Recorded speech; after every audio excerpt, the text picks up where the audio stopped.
அனைத்துலக முத்தமிழ் முருகன் மாநாடு என்பது பழனியில் நடைபெற்று வரும் நிலையில் அந்த நாட்டுப்புற கலை நிகழ்ச்சிகள் இன்னும் சற்று நேரத்தில் துவங்க இருக்கின்றது.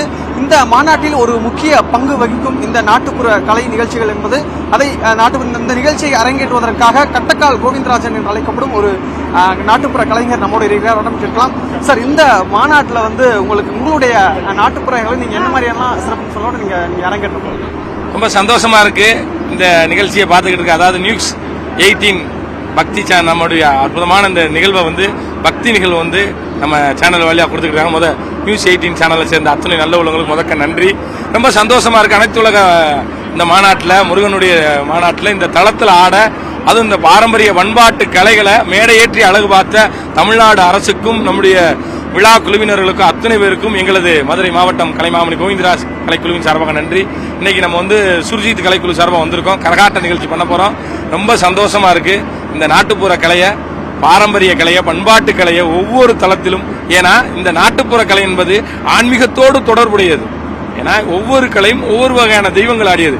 குடக்கூத்து ஆடியது நம்முடைய பெருமாள், நம்முடைய திருமால் என்று சொல்லக்கூடிய விஷ்ணு பெருமான் குடம் எடுத்து தலையில் எடுத்து மோகினி அவதாரத்தில் ஆடிருக்காங்க. அது சிலப்பதிகாரத்தில் மாதவி ஆடிய 11 வகையான கூத்துல ஒரு கூத்து குடக்கூத்து, கும்பக்கூத்தாய் கும்பக்கூத்து இன்னைக்கு கரகாட்டமா மறிவிக்கு. இந்த பாரம்பரிய பண்பாட்டு கலைகளை இந்த அற்புதமான முருகன் ஸ்தலத்தை அந்த பழனி ஆண்டவருடைய சன்னதியில எங்களுக்கு வாய்ப்பளித்த விழா குழுவினர்களுக்கும் எல்லாருக்கும் நன்றி. உண்மையிலே இதை பார்த்துக்கிட்டு இருக்க நம்முடைய நியூஸ் 18 சேனல் நேயர்கள் அத்தனை பேருக்கும் முருகனுடைய அருள் கிடைக்கட்டும். எல்லோருக்கும் எங்களுடைய கலைஞர்கள் சார்பாக, ஒட்டுமொத்த நாட்டுப்புற கலைஞர் சார்பாக தமிழக அரசுக்கும் இந்த விழாவை சிறப்பாக நடத்தும் விழா குழுவினர்களுக்கும் நன்றிகளையும் வணக்கங்களையும் பாதம் தொட்டு தெரிவித்துக் கொள்கிறோம். நன்றி, வணக்கம். எத்தனையோ திருவிழாக்கள்ல பங்கேற்று இருப்பீங்க. இந்த மாநாடு அப்படிங்கிறது உங்களுக்கு எவ்வளவு முக்கியத்துவம் வாய்ந்ததா பார்க்கப்படுது? அதுலயும் முருகன் மாநாடு உங்களுக்கு எவ்வளவு சிறப்பு மிக்கதா இருக்கு?